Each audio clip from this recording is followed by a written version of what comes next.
She fell, she fought, and in the end, she emerged victorious.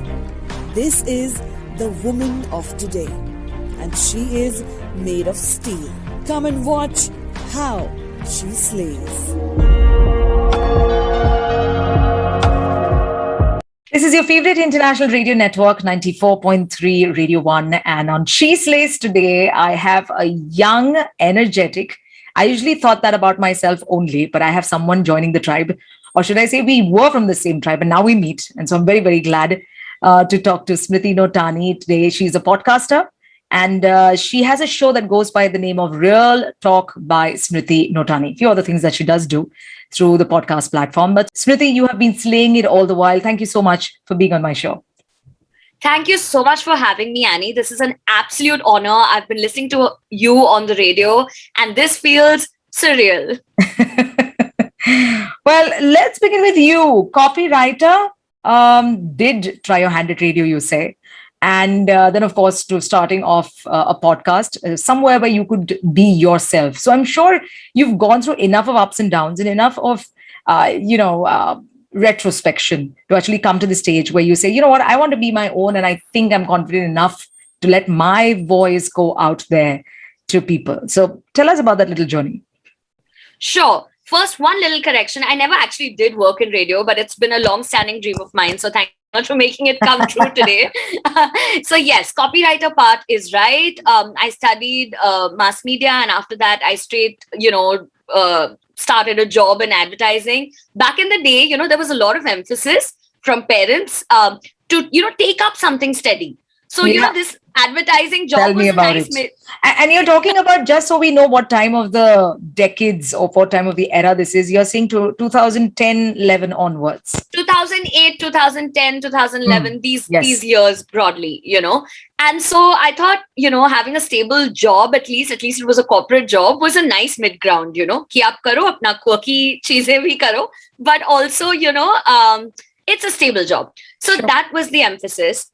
Always, since I was a little kid, I wanted something of my own. As you know, digital didn't exist back then. So it seemed way too far-fetched, Right. You wouldn't think about like, hey, I'll start my own channel, or, right, I'll start my own magazine. That was, those were silly dreams. They were considered silly dreams, sadly. And after advertising, I moved to digital publishing. I worked with a lot of e-magazines, websites, wrote for lifestyle, culture, all of these topics. And all along, I had this niggling thing that I still don't think I'm addressing girls like me. I didn't feel represented by my own writing. And I said, no, something's got to change here. So ultimately in 2015, 2016 around, I took that, leap of faith, and I started my own platform, which at that point was just a blog called Real Girl. Because I thought the name represented exactly what I was trying to do. I was just trying to keep it real. I was just trying to appeal to the real girl. And that has taken its own journey. And today I have two podcasts, one among which you rightly mentioned is Real Talk, where I just normalize issues and talk about the things I want to talk about that I still feel personally we aren't talking about enough. Right. So Smriti, these real conversations that you're saying, which I don't think was as cool as it is today, because people didn't even understand the meaning of real. What do you mean by real? Is it what we are told real? Why should what we feel be real? But maybe you bridged that gap and you told yourself, no, I need to be a little more bold here and just start talking about this, because I know there is an audience there who wants to hear this. So tell us a little bit about what you started with. Absolutely, Annie. I'm so glad you mentioned that. It's very different today. I think things have changed today. Yeah. We're still more used to having these conversations. But a few years ago, there was that, gap to be bridged. And around the time when I started Real Girl, I'm talking about even just the blog before the podcast, I just felt I didn't feel represented. When I saw girls online putting up their lives online, to be very honest, and this may sound politically incorrect, but it seemed like it was a bunch of, very privileged girls just, showing off their fashion sense, right, or, the fancy beauty products that they got, maybe say not even in India. Right. And that felt like, no, I mean, what about girls like me? Correct. Uh, Correct. and and it just felt like, no, I need to talk to girls like me. Luckily, I think I've always had this, cross section of sort of friends and girls in my life who I've always had that, back and forth with. And I realized this is something I can do, because even if I look at my own friends, Right. they're very different. They come from different backgrounds, different personality types. So that was a good indicator for me that I could sort of get onto this and have my own Sure. platform and Sure. talk about things. And some of the real things that I wanted to, for instance, hear about. Uh, a few years ago, mental health was a huge conversation. It still Yes. is, of course, rightly so.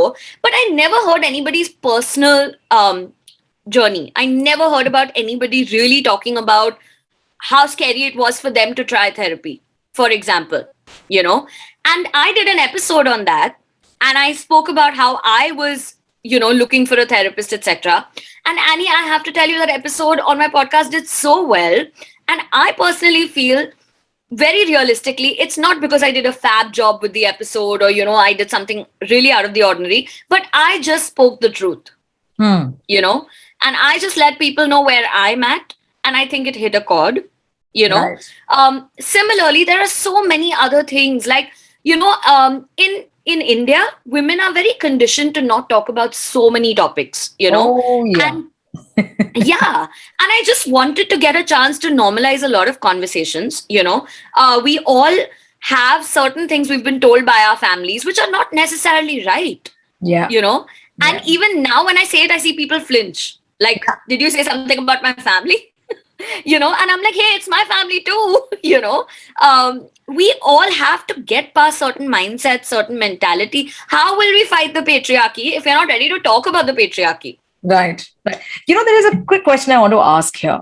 We have Hmm. been hitting patriarchy very hard. And I've asked this question to myself too, is that has patriarchy been all that bad, or are we talking about a large percentage of patriarchy that went wrong? I don't think patriarchy serves women. It was never designed to. Fortunately or unfortunately, some of us are privileged enough not to be hit by it in a very literal sense. Mm. Most of us urban women, especially in cities like Bombay, Delhi, etc., we probably haven't experienced it the way it is in a bookish context. Right. Where there is one male head and he is saying "Ghar pe baitho" and he is saying don't go and study. So of course, it's a way deeper conversation. you know Right. but I do think, in a systemic sense, patriarchy does not serve us. And Mm. it creeps into everything. It creeps into the way we still choose our life partners, the way we choose our careers, the Right. way we settle, the way we don't grow in our lives, in our professional careers, the way we speak, what we dream for ourselves. There's no end Right. to it. It's Mm. all actually a very, very patriarchally rooted thing. It's a patriarchal conversation, all of this. Right, right. We're not allowed to think freely. We're not allowed to think independently of someone else or something else. We're always Yes. made to feel and look like we are dependent on something, and we should be dependent because that then will kind of help us nurture better. But I guess increasingly what we have seen is that men and women alike, actually, I wouldn't like to keep away the other gender, have realized that we can be interdependent, and it's a very, very good thing to be interdependent, but we don't necessarily have to be completely dependent on each other.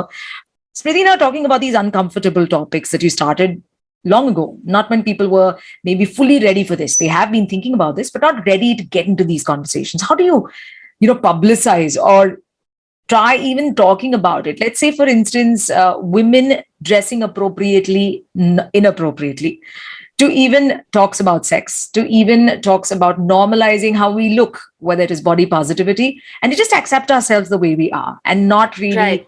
demean ourselves basis what the society has been telling us. So a range of topics, and I'm sure you've covered most of them and you continue having these conversations. Which one do you think was really difficult for you to start with or to even go down with, because it was very personal maybe for you? Well, I still, I hate to present myself as somebody who's cracked cracked it, I still haven't. And that is the real truth.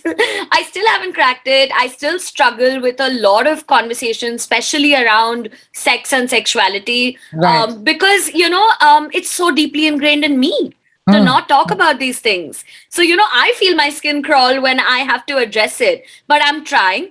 And I'm trying to have more interviews so that, it is not only my perspective. I also get in women who are willing to share and willing to, let us into their stories, their Right. journeys, etc. So yeah, that's how I'm doing it. But yes, definitely stuff, anything intimate. I'm like, can we talk tomorrow? but, but yes.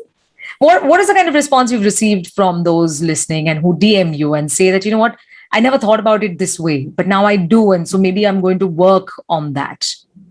Has that happened? How often? And what was it that struck the most for you? Oh, it's been beautiful, Annie. In fact, I didn't even know that podcasting has that kind of reach, to be very Mm. honest. So to see women from all over the country respond to, one random episode that I will make, which I think nobody is listening to and it doesn't matter. And then to see, your inbox get these messages from girls, some of them, so many of them younger than me. And they'll say, Didi, thank God you spoke about this. And I was Nice. thinking the same thing. Or, like things that they're like, yeah, same thing happened in my office, Right. because for example, I had this episode on office politics. It Mm. plagues us all, but nobody Yeah. talks about it. Yeah. You know what I'm saying? So, Everybody just wants to to play along because everybody wants to A, keep their jobs, and B, of course, just be the nice one. I was just going to say, everybody wants to be the cool girl, yeah? Who doesn't? Even I want to, And I mean, it is what it is. And, nobody wants to be the one saying, yaar, mere office mein ye hua, and I was treated badly or I was spoken to badly. But I think we really must start addressing things because things won't change, Hmm. Think about the Me Too movement. I mean, Yeah. I know it's deeper, but it's all connected. Things only change when we speak up, Yeah. so Yeah. it's from smaller topics to much larger topics. And I do feel that like girls are listening, and girls, I always think of it this way, Annie. I wish I had someone like that when I was growing up. Yeah. you know I Yeah. wish topics weren't as taboo as they've been all along, and I would have made wiser decisions. I would have made Right. better decisions Right. regarding life, finances, career, independence, everything. So why should we not give that chance to girls coming after us? Absolutely. Beautiful. And just as much as your experience of interviewing so many different people is kind of helping you open up new avenues every day. And I think responses from your listeners matter a lot because that really will change the way you maneuver and navigate going further because you know what is impacting people where. And so I think the digital format of things and the digital life that we now lead on the side, well, now it's pretty much mainstream for you and for many of those who are into podcasting, and even in a big way for us when we are on radio. So tell me about this. Do you see there is a gap between the digital world and the digital platforms you're on that gave you a voice vis-a-vis the conventional traditional platforms like say television and radio and any other platform and films for that matter, that has always been very, very difficult to get to somehow. It's always been very restricted for some reason. Do you see there's a huge gap and it's changing, and this digital world is now growing by leaps and bounds? Absolutely, I mean, the digital world is now our world. Okay, it's there's no more other digital world. You know what I'm Sure. saying? Like, I think a few years ago, it was still, you could still ask the question: are you using XYZ, social platform? Right. Are you on Instagram? Are you here? Do you use WhatsApp? Whatever it is. Today, think about it. We don't even ask people. It's just assumed. It's become our whole identity. It's become our visiting card. It's become our portfolio. It's become everything. Right. And I think conversations very naturally seep into each other. Right. So Annie, one thing I don't think I've mentioned throughout is that I also have a whole parallel life and career as a writer. Okay. Nice. So, yeah. And that's, pretty much still my bread and butter and marmalade job, if you can call, if you can call it that. So, of course, as a working professional, I understand that digital is much more democratic as a medium, Yeah. right? Obviously, for me to record an episode and put it up is so easy, Yeah. and I feel so fortunate for that. Whereas, for example, I was waiting for this invite from you, to be on radio. So, of course, those differences will always be there. But think about it. I talk about the same things on my show, and we're talking about the same things here. So, the Yeah. conversations have definitely bled into one another, as it should be. Right, right. That is, I think, the beauty of opening up avenues, whether it is in the form of a digital platform, which is easily accessible to everyone, and that I think has democratized people's usage of this platform, and also helped give them some sort of confidence that they lacked in the past. It's like, okay, I'm just a click away, so let me just do it and see what people have to say about it. So I don't have to wait for even my parents to tell me if I was right or wrong now. I can break away from shackles of many different kinds with this platform. Absolutely. And that's the beauty of it, I believe. Absolutely. And it's really nice to see. I'm talking about generations, even younger than me. So many people making such waves, with their Right. content and what they're talking about, and like just the way. I mean, I know we say the term very loosely, like influencers and stuff, but they are very relevant influencers, in their own right, and Yeah. they're doing some amazing work on digital platforms. So we got to stop talking about it like we're not sure what it is and whether we want to talk about it. But it exists and it's there to stay. And let's celebrate the democratization of creating content. Sure, sure. All for it. Okay, the quick fire round. Are you ready for this? Yes. Okay, let's start with your celebrity crush. Say childhood celebrity crush. Childhood celebrity crush is Shah Rukh Khan. You cannot ask an 80s, 90s girl and expect a unique answer. I'm sorry. This is not happening. It's Shah Rukh all the way. International music, and tell me who are two of your favorite international musicians. Oh my God, I'm a little old school. It's Billy Joel for sure. I can listen to Ooh. Vienna or Piano Man again and again on loop. And Brian Adams. So yeah, I Nice. warned you. I'm old school. That's absolutely fine, as long as you enjoy your music and that music kind of heals you. It's therapeutic. All we do when we listen to music is it should make you feel good. Absolutely. What about a favorite book while growing up?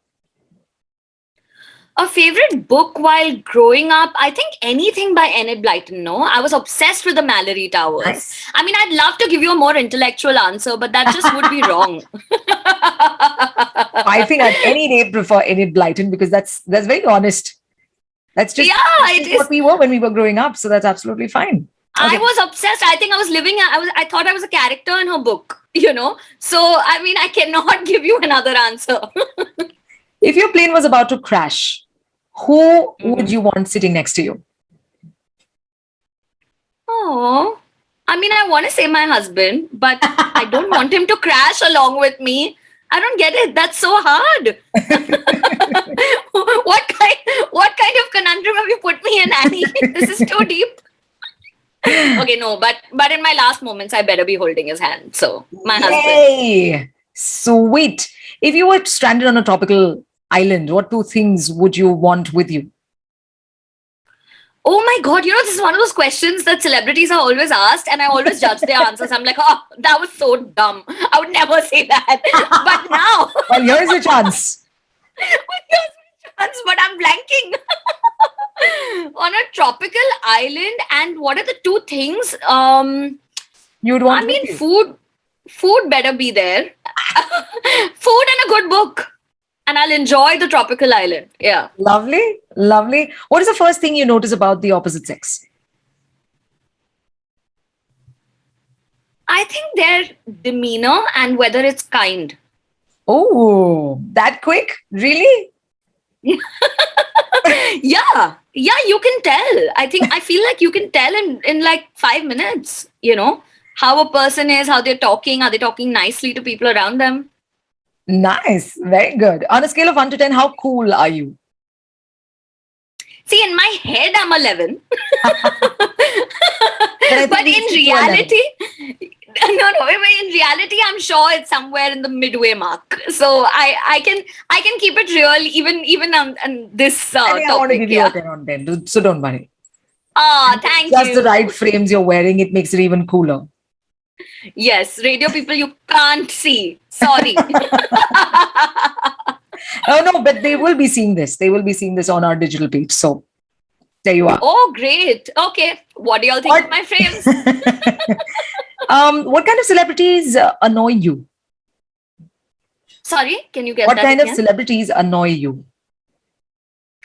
People who are in their own world to a point where, celebrities who are in their own world to the point where they are so cut off from reality.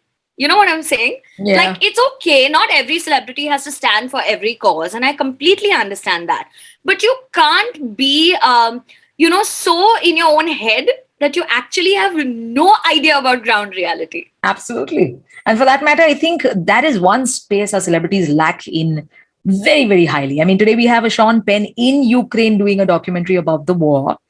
Here we don't Yeah. even have celebrities, unfortunately, even standing up for little things that they wish Yeah. to maybe sometimes, but they're not let Yes. or allowed to. Again, I was just going to say this is a deeper conversation. Yeah. They are harassed to an extent that we'll never possibly understand, etc. Absolutely. But you can tell in interviews when a celebrity has no damn idea what's going on, as opposed to at least where there's empathy. Yeah.